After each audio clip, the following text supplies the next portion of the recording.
Olá, aqui é o Giovanni Ângelo e Simul Justus et Peccator.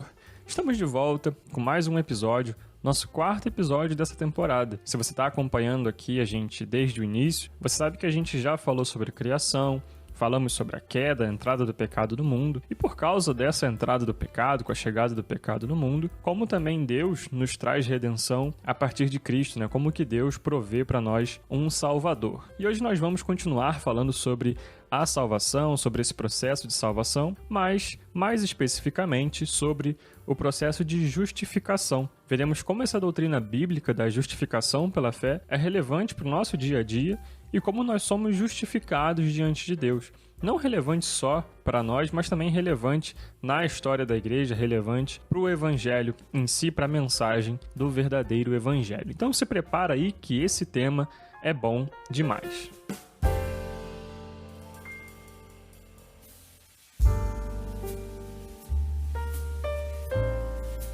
Então, como eu disse na introdução, no episódio passado nós falamos sobre como o pecado não permite que salvemos a nós mesmos e como nós precisamos de um Salvador, né? A gente viu que Deus provê para nós esse Salvador, que é o próprio Cristo, mas o pecado é algo terrível e possui impactos eternos nas nossas vidas, né? Ou pelo menos consequências com desdobramentos eternos. O pecado possui pelo menos dois aspectos, que é um externo e um interno. E hoje a gente vai falar sobre como Deus resolve o problema externo, que é como nós, pecadores, culpados, podemos ser considerados justos. No livro Justificação e Regeneração, o autor Charles Leiter levanta algumas provocações a partir dessa pergunta. Imagine que um homem sequestre uma família inteira, abuse e mate todos da família e ainda posta as imagens de tal atrocidade na internet e se vangloria de ato tão horrível. Depois de um tempo, o próprio homem se entrega às autoridades dizendo que está arrependido do que fez. No tribunal são apresentadas todas as provas que o condenam, todos concordam que ele é culpado pelos crimes que ele cometeu e ele mesmo se declara culpado por tudo isso.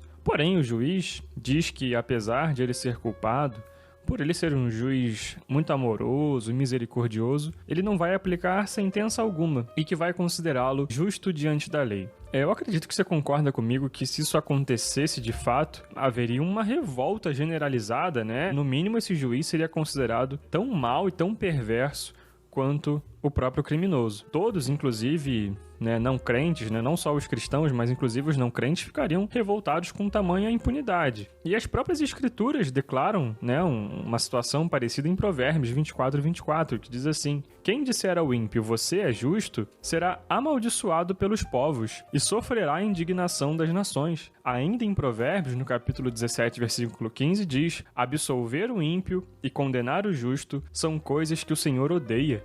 Então você pensa que se isso acontecesse, não só a sociedade se revoltaria, mas seria algo contra as próprias escrituras, contra o próprio caráter de Deus que odeia aquele que absolve o ímpio ou aquele que condena o justo. Eu acho que você já entendeu qual é o ponto aqui que o autor levanta no livro, que a questão é, esse processo de um criminoso culpado, claramente culpado, que é absolvido diante da lei, isso é exatamente o que aconteceu com todos os cristãos que estão salvos em Cristo Jesus. Nós somos claramente culpados pelos pecados que cometemos e a verdade é que não pagamos por eles. Então, como podemos ser considerados justos diante de Deus? Ou como ainda o próprio Deus pode continuar sendo justo sem condenar pecadores declarados? Bom, é entender a doutrina da justificação pela fé que vai nos permitir responder satisfatoriamente a essas duas perguntas. Mas o que é então a justificação? Segundo Wayne Grudem, podemos defini-la da seguinte maneira: justificação é um ato instantâneo e legal da parte de Deus, pelo qual ele, primeiro, considera os nossos pecados perdoados e a justiça de Cristo como pertencente a nós, e segundo, declara-nos justos à vista dele. A segunda parte dessa definição pode ser usada, inclusive, como um resumo da doutrina. Justificação é quando somos declarados justos à vista de Deus ou diante de Deus. Essa, inclusive, é a ênfase que o Novo Testamento dá na maior parte das vezes que fala sobre justificação. Fica mais fácil entendermos essa declaração de justiça quando a comparamos com a condenação. Paulo diz em Romanos 8, 33, 34, na parte A: quem fará alguma acusação contra os escolhidos de Deus? É Deus quem os justifica. Quem os condenará? Condenar alguém é declarar tal pessoa culpada. Então, o oposto da condenação é a justificação, que nesse contexto tem de significar declarar alguém justo, não necessariamente inocente. Deus não nos declara inocentes, nós continuamos sendo culpados pelos nossos pecados. Nós apenas somos declarados justos, ou seja, não há condenação que caia sobre nós. Assim como Paulo diz no próprio capítulo 8, no versículo 1. Portanto, agora já não há condenação para os que estão em Cristo Jesus. É importante enfatizar que essa declaração legal, por si só, não transforma a nossa natureza interior ou o nosso caráter. As nossas vontades continuam sendo pecaminosas. Nesse sentido de justificar, Deus emite uma declaração legal sobre nós. E por isso que os teólogos também têm dito que a justificação ela é no sentido forense. Forense no que diz respeito a relacionado com um processo legal, com um processo jurídico. John Murray faz uma importante distinção, uma importante diferença entre regeneração e justificação. Ele diz: regeneração é um ato de Deus em nós. Justificação é um julgamento de Deus a nosso respeito. A distinção é como a diferença entre um ato de um cirurgião e o ato de um juiz. O cirurgião, ao remover um câncer interno, faz algo em nós. Isso não é o que o juiz faz. Ele dá um veredito concernente à nossa condição judicial. Se somos inocentes, ele o declara de acordo com isso. A pureza do Evangelho está em ligação estreita com o reconhecimento dessa distinção. Se a justificação for confundida com regeneração ou com santificação, então a porta está aberta para a distorção do Evangelho em sua essência. A justificação ainda é o elemento sobre o qual a igreja fica de pé ou cai.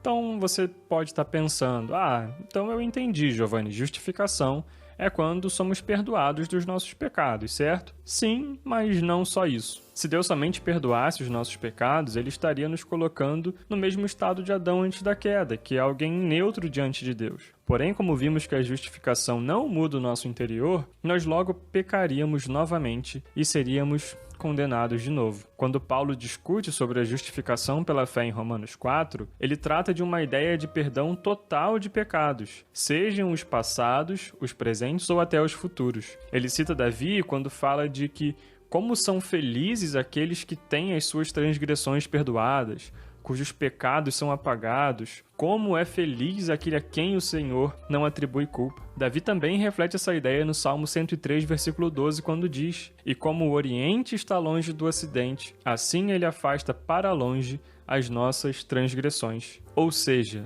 Deus, ao nos declarar justos diante dele, está perdoando todos os nossos pecados, até os ainda não cometidos, e nos dando um alvará de justiça assinado com o próprio sangue de Cristo. Por isso que não há condenação sobre nós, porque Cristo pagou pelos nossos pecados. Foi Ele que se fez pecado em nosso lugar e nós recebemos a sua justiça. E é também por isso que podemos ter segurança da nossa salvação.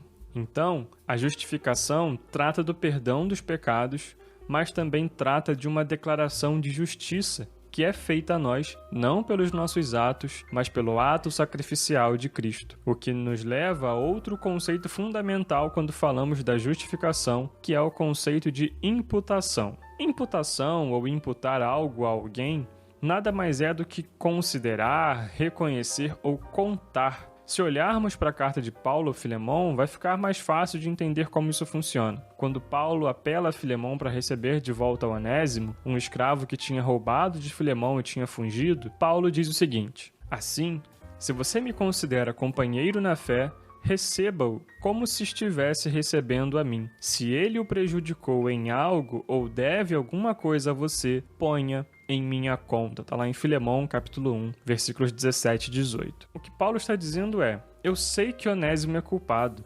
Eu sei que foi ele que te roubou e fugiu, mas agora ele se converteu ao Evangelho. Por isso, ele agora é seu irmão em Cristo. Portanto, Filemão, se você me considera como um irmão, receba-o de volta. E se ele te deve alguma coisa, não cobra dele, mas cobra de mim. Paulo sabia que Filemão tinha se convertido pela sua pregação do Evangelho. Ele sabia que Filemão recebeu a Cristo e nada que ele tivesse poderia pagar por tamanha bênção. Logo, Paulo está imputando sobre si a dívida de Onésimo e considerando Onésimo livre de qualquer condenação por Filemão. A verdade é que nós somos Onésimos, culpados por ter se rebelado contra o nosso Senhor e estamos em dívida com Ele. Porém, assim como Paulo com Onésimo, Cristo também imputa a nossa dívida em sua própria conta e paga na cruz tudo aquilo que devíamos diante de Deus. Assim, os nossos pecados são imputados nele e a sua justiça é imputada em nós. Esse é o primeiro ponto da justificação pela fé, essa troca. Cristo recebe os nossos pecados, paga os nossos pecados e nós recebemos a sua justiça. Nós não temos mais condenação porque Cristo pagou a dívida que era nossa. O nosso pecado é imputado em Cristo e a sua justiça é imputada em nós. E aí, voltando para a nossa questão lá do início, como podemos ser considerados justos diante de Deus? Ou ainda, como o próprio Deus pode continuar sendo justo sem condenar pecadores declarados? E só existe uma resposta satisfatória para essas perguntas. Alguém tem que pagar pelos pecados cometidos. Seja o próprio pecador pagando pelos seus próprios pecados, sendo condenado eternamente ao inferno, ou esse pagamento tem de ser feito por outra pessoa. E para nós cristãos, como a gente já viu, foi exatamente isso que aconteceu. Jesus Cristo pagou. Foi Ele quem quitou a nossa dívida diante de Deus por causa dos nossos pecados. 1 Pedro 2,24 diz: Ele mesmo levou em seu corpo os nossos pecados sobre o madeiro, a fim de que morrêssemos para os pecados e vivêssemos para a justiça. Por suas feridas, vocês foram curados. Pedro faz referência ao capítulo 53 de Isaías, que fala do servo sofredor. Isaías desenvolve um pouco mais esse conceito, dizendo no versículo 5: Mas ele foi transpassado por causa das nossas transgressões, foi esmagado por causa de nossas iniquidades. O castigo que nos traz a paz estava sobre ele, e pelas suas feridas fomos curados. Foi por causa do castigo que ele sofreu é que nós temos paz. Os nossos pecados foram imputados em Cristo, e a sua justiça foi imputada em nós. Cristo recebe o que era nosso, e nós recebemos o que era dele. Esse é o conceito de dupla imputação na justificação.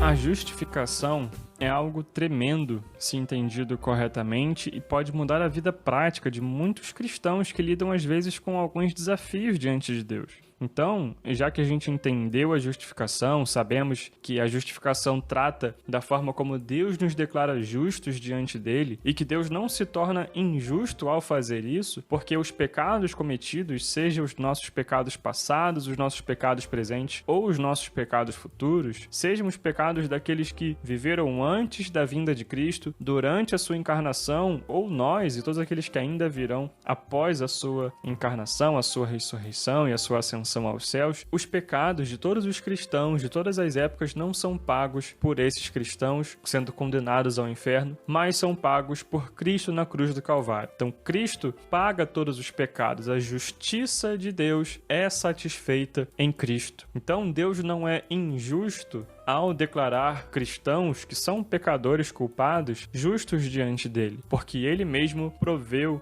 aquele que pagaria essa dívida. Deus é o cobrador e ele mesmo fornece o meio pelo qual a nossa dívida é paga, assim satisfazendo a sua própria justiça. Então esse é o conceito de justificação. Deus nos declara justos, enviando o seu próprio Filho, pagando a nossa dívida. Então Cristo recebe os nossos pecados na cruz, ele paga o nosso pecado na cruz, e através dessa ação redentora, salvífica de Cristo na cruz, é que nós recebemos a sua justiça. Já que a gente entendeu esse conceito, quais são as aplicações práticas na nossa própria vida como cristão, no nosso amadurecimento da fé e também nos nossos processos de aconselhamento? A verdade é que a justificação pela fé, ela nos traz verdades poderosas, capazes de potencializar os nossos processos de aconselhamento, porque ela está diretamente ligada ao cerne do Evangelho. Então, dentre alguns pontos que a gente vai falar aqui, o primeiro ponto que eu acredito que é relevante, que a justificação ou o entendimento da justificação nos dá, é que nela podemos ter segurança da nossa salvação. John Piper, no livro 5 Pontos, fala sobre a relação da justificação e a doutrina da perseverança dos santos. Ele diz o seguinte: a base de nossa aceitação diante de Deus é somente por Cristo, seu sangue e sua justiça. Aquele que não conheceu o pecado, ele o fez pecado por nós, para que nele fôssemos feitos justiça de Deus. É o que está lá em 2 Coríntios 5:21. Piper continua utilizando o versículo de Romanos 5:19, que diz: por meio da obediência de um só, muitos se tornarão justos. O papel de nossa fé não é a realização de algo virtuoso que Deus recompensa com salvação. A fé é receber de Cristo, que realizou o que não podíamos, uma punição por nosso pecado e uma provisão de nossa perfeição. A fé não é o fundamento da nossa aceitação, e sim o meio ou o instrumento da união com Cristo, que sozinho é o fundamento da nossa aceitação diante de Deus. Através desse trecho aqui do livro do Piper, a gente consegue entender que é pela fé que temos na justificação de Cristo que nós somos aceitos diante de Deus. Deus não nos aceita ou nos salva por obras ou atos próprios de justiça. Isaías 64:6, na parte A do versículo, diz que somos como um impuro, todos nós, todos os nossos atos de justiça são como um trapo imundo, né? Ou são como trapos de imundícia. Trapos de imundícia ou do imundo eram aqueles trapos utilizados para envolver feridas ou os trapos que as mulheres usavam nos seus períodos de menstruação, de sangramento. Então, a nossa justiça, a nossa capacidade de se auto-justificar é comparado com esses trapos de imundícia. Nenhum de nós teria qualquer chance de permanecermos salvos se fôssemos aceitos por quem somos ou pelo que fazemos. Nós só podemos ter segurança na nossa salvação porque somos salvos pelo que cremos, porque Cristo morreu no nosso lugar e pagou a nossa dívida. E pela fé na redenção que há em Cristo é que nós somos declarados justos diante de Deus e não somos condenados ao inferno. E esse é o centro do Evangelho. Pecadores, miseráveis, recebendo por graça a justiça de Cristo. E aí isso já nos leva também ao segundo ponto, que é a justificação pela fé nos faz um chamado para vivermos uma vida de obediência a Cristo. No livro Aconselhamento a partir da Cruz, os autores Elise Fitzpatrick e Dennis Johnson contam a história de Doug, um jovem cristão, nascido e criado na igreja, mas que tinha problemas com o pecado da pornografia. Segundo os autores, a primeira coisa que Doug precisa para se libertar desse pecado é reconhecer a graça e lembrar-se das declarações e obrigações do Evangelho. Tanto Doug quanto nós precisamos nos lembrar do que Paulo diz em 2 Coríntios capítulo 5, versículos 14 e 15, por exemplo. Pois o amor de Cristo nos constrange, porque estamos convencidos de que um morreu por todos, logo todos morreram. E ele morreu por todos, para aqueles que vivem já não vivam mais para si mesmos, mas para aquele que por eles morreu e ressuscitou. Tanto Doug quanto nós precisamos crer nessas verdades. Nós não vivemos mais para nós mesmos, mas vivemos para aquele que morreu por nós. Não só morreu, mas para aquele que ressuscitou também. Dentre os conselhos práticos que são dados a Doug, os autores orientam o seguinte pensamento para quando ele for tentado a pecar, para que ele se lembre dessas palavras e para que ele se apegue a essas verdades, né? Os autores dizem o seguinte: é verdade que estou enfrentando essa tentação agora, mas o que é ainda mais verdadeiro é que a vida egoísta de escravidão que eu levava antigamente está morta. Eu morri com Cristo e não vou mais viver para mim mesmo. Estou morto para esse pecado e vivo agora para Deus. A autogratificação é uma imitação barata do amor profundo pelo qual meu coração anseia e que só posso encontrar em um lugar: no Calvário. O indescritível amor sacrificial de Cristo por mim, quando ele estava pendurado naquela cruz, sendo humilhado e abandonado por causa deste pecado, é o único poder que vai me permitir dizer não a ele. Portanto, vou encher meu coração e minha mente com pregação e música centrada no Evangelho. Meu Salvador não só morreu por minha causa, como também foi ressuscitado para minha justificação. Embora eu seja um pecador, tenho o histórico perfeito de Jesus Cristo, o homem que nunca cedeu à tentação pecaminosa. E agora ele reina no céu como meu rei, que me dará graça para amá-lo hoje. Ele me conhece, foi um homem como eu, ele me entende e me ama. Olha, irmãos, que pensamento poderoso. Olha como a verdade da justificação pela fé, aplicada de forma prática, nos chama a vivermos uma vida e nos capacita também a vivermos uma vida de obediência a Cristo. Quando entendemos o poder que temos na justificação de Cristo e o que ela realmente representa para nós, podemos nos apegar nessas verdades e orar ao Espírito Santo que nos ajude a vencer as tentações da vida. E assim, dia após dia, vencendo uma luta de cada vez, poderemos viver uma vida de obediência a Cristo, crendo naquilo que Ele fez por nós quando entregou a sua própria vida e, por isso, também entregaremos a nossa. E aqui o terceiro ponto que eu queria trazer para a gente fechar as aplicações práticas da justificação na vida do cristão e nos nossos processos de aconselhamento é que entender a justificação corretamente remove o peso da culpa pelo pecado. Quando a gente não entende a justificação, nós vivemos uma vida angustiada, pesada e cheia de culpa. E aqui eu não quero dizer que não devemos nos quebrantar e lamentar pelos nossos pecados cometidos, mas Cristo nos chama a viver uma vida em abundância. Como falamos mais cedo aqui no episódio, Davi diz que como são felizes aqueles que têm as suas transgressões perdoadas. Os nossos pecados foram perdoados em Cristo Jesus. Nós precisamos nos alegrar nessa verdade, isso é uma verdade libertadora. O fardo que carregamos quando pecamos, né, ou quando vivemos em pecado e nos condenamos por causa do pecado, é um fardo pesado, isso é opressor para nós.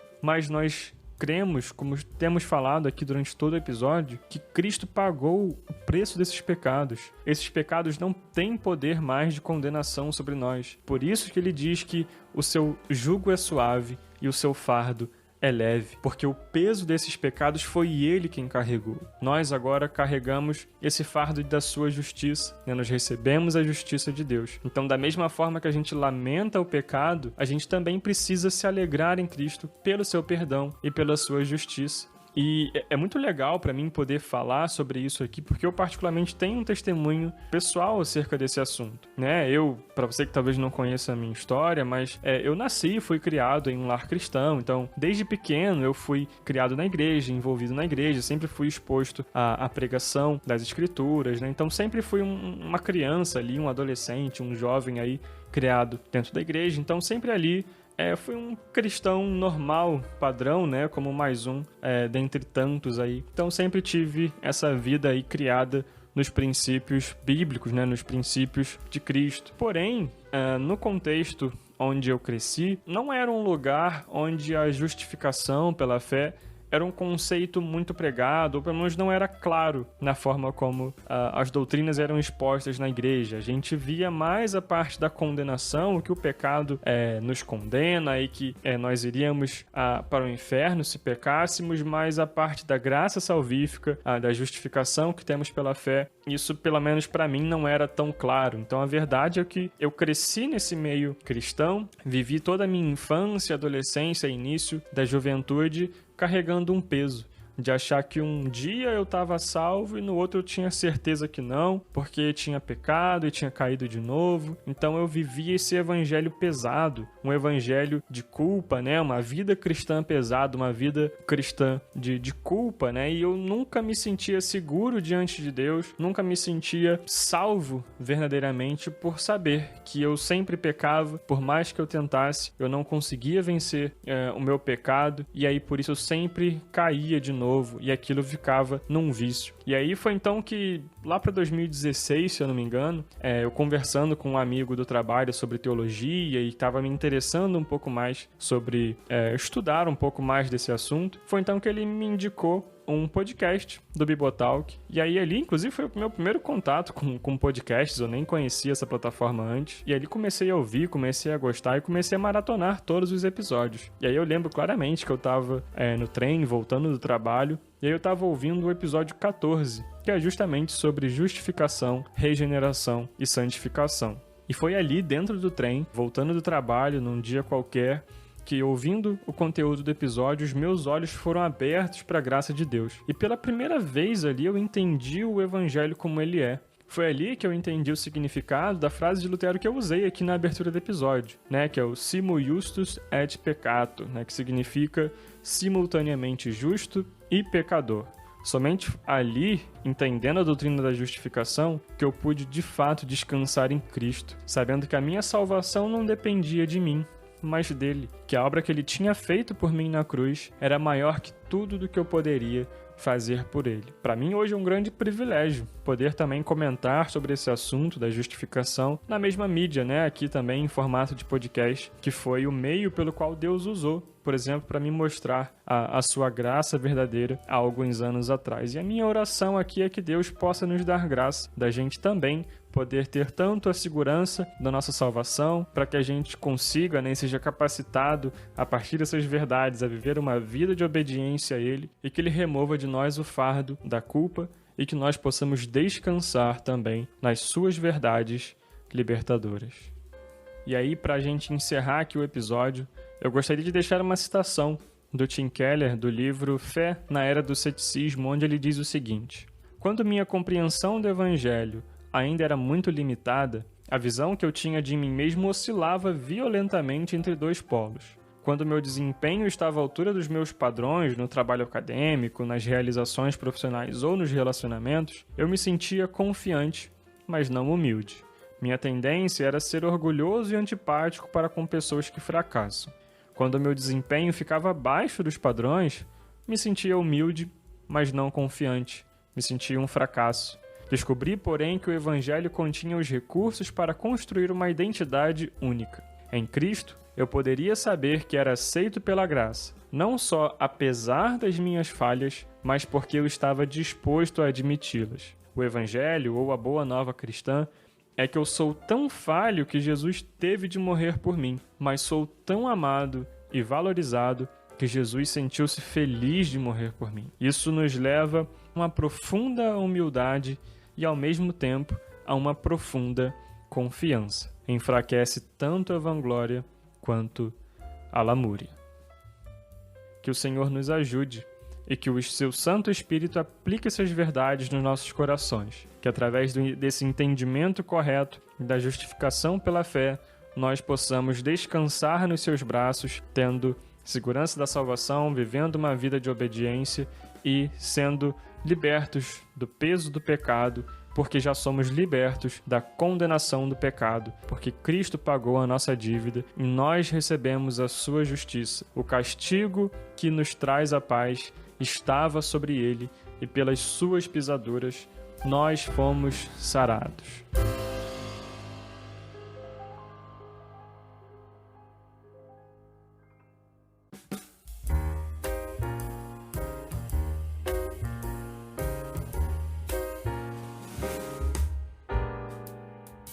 Bom, pessoal, é isso. Chegamos ao final aqui desse episódio. Quero agradecer mais uma vez vocês que têm acompanhado aqui o Tomando Juízo, vocês que têm compartilhado nas redes sociais aí quando ouvem os episódios, que têm comentado aqui, têm mandado os feedbacks pra gente aqui também. Isso é muito legal, aquece bastante aqui o nosso coração, a gente fica feliz em ouvir os feedbacks, que estamos de alguma forma contribuindo para a sua edificação, para a edificação do corpo de Cristo. Como eu falei aqui nesse episódio, né, o podcast foi uma forma, né, uma plataforma pelo qual Deus me alcançou com algumas das suas verdades. Então eu fico muito feliz de poder participar um pouco, talvez, da forma como Deus está querendo te alcançar ou da forma como Deus está te alcançando. Então, queria agradecer de verdade a todos vocês que têm ouvido aqui o nosso programa, que têm acompanhado aqui, que têm dado essa força pra gente também, compartilhando e indicando aí. Se você chegou aqui por agora, não sabe do que a gente está falando, tá meio perdido aqui, esse é o primeiro episódio que você ouviu, eu queria te encorajar a você que ainda não nos segue nas redes sociais, você que ainda não segue a gente no Instagram, ou que ainda não é inscrito no nosso canal no YouTube. A gente tem um canal no YouTube também, os episódios também são postados lá, então se você prefere ouvir pelo YouTube, você também tem acesso a essa plataforma lá, o conteúdo nessa plataforma. Você que ainda não segue a gente, te encorajo então a você seguir e ficar por dentro aí das próximas novidades, ficar por dentro aí daquilo que a gente tem produzido. E você que quer ter um contato um pouco mais próximo, quer talvez tirar uma dúvida, ou até fazer aqui uma correção também de alguma coisa que eu possa ter escorregado aqui durante algum episódio, fique à vontade também de mandar o seu feedback pra gente, seja talvez num direct, em uma dessas plataformas, ou pelo pelo nosso e-mail também, tomandojuizopodcast@gmail.com. Pode mandar que a gente vai ficar feliz em ouvir também o seu comentário e ouvir também o seu retorno aqui pra gente. Uma coisa que eu não comentei até aqui nos outros episódios, mas queria destacar, caso você ainda não tenha percebido, é que todo o conteúdo que a gente faz aqui, todo episódio que a gente monta, a gente usa alguns materiais de referência, a gente usa alguns livros como referência, a gente traz algumas citações aqui, e na descrição de cada episódio que a gente tem postado, você vai encontrar lá um link para a Amazon, tá? É um link de afiliados, então se você quiser se aprofundar mais em algum desses conteúdos ou quiser adquirir a obra que a gente tem consultado aqui também, você pode entrar aí pelo nosso link e fazer a compra lá, tá? O preço não muda nada para você, mas isso acaba revertendo em alguma comissão aqui pra gente. Então, se você tiver interesse em adquirir um dos livros, um dos materiais que a gente comentou aqui, tanto nesse episódio quanto nos episódios passados, você pode ir lá procurar em cada descrição do episódio, que vai ter o link lá direitinho, tá bom? O nosso objetivo aqui com esse programa não é transformar isso numa renda principal, nem ter ficar rico, por exemplo, aqui com um podcast. A gente faz isso por outros motivos aqui, mais para poder contribuir com a edificação dos irmãos mesmo. Mas isso é um tempo que gasta, né? É um tempo que a gente precisa dedicar aqui. E se isso, por algum motivo, com a graça de Deus, tiver algum retorno também financeiro, isso pode ajudar a gente a continuar evoluindo a qualidade aqui do podcast, de repente, ajudando a pagar um editor no futuro, ou enfim, ajudando a melhorar algum tipo de equipamento. A ideia aqui é que a gente faça isso de graça para a obra de Deus aqui, para a glorificação do nome de Cristo. Mas se os irmãos quiserem abençoar também a gente aqui adquirindo esses materiais pelos links, a gente vai ser muito abençoado também para a glória do Senhor, tá bom? Então fica aí a dica dos links lá da Amazon, dos materiais que a gente tem utilizado aqui nos episódios, para caso você tenha interesse, você poder adquirir também, tá bom? Então, meus irmãos, muito obrigado por terem ouvido esse episódio até aqui. Mais uma vez, quero agradecer de fato vocês. A gente faz isso aqui para poder glorificar a Deus através da manifestação do Evangelho de Cristo. E na semana que vem, no nosso próximo episódio, a gente vai continuar esse bate-papo falando sobre como Deus resolve o problema interno, né? A justificação, a gente falou aqui que resolve o problema externo do nosso coração pecaminoso ou do pecado, mas na semana que vem a gente vai falar sobre como Deus resolve o problema interno. Vamos falar sobre regeneração, tá bom? Então, obrigado mais uma vez você que ouviu aqui o Tomando Juízo Podcast, que é um podcast cristão criado para fornecer semanalmente doses homeopáticas de aconselhamento, cuidado e, claro, juízo à luz das Escrituras. Nos vemos no próximo episódio. Até a semana que vem. Até lá!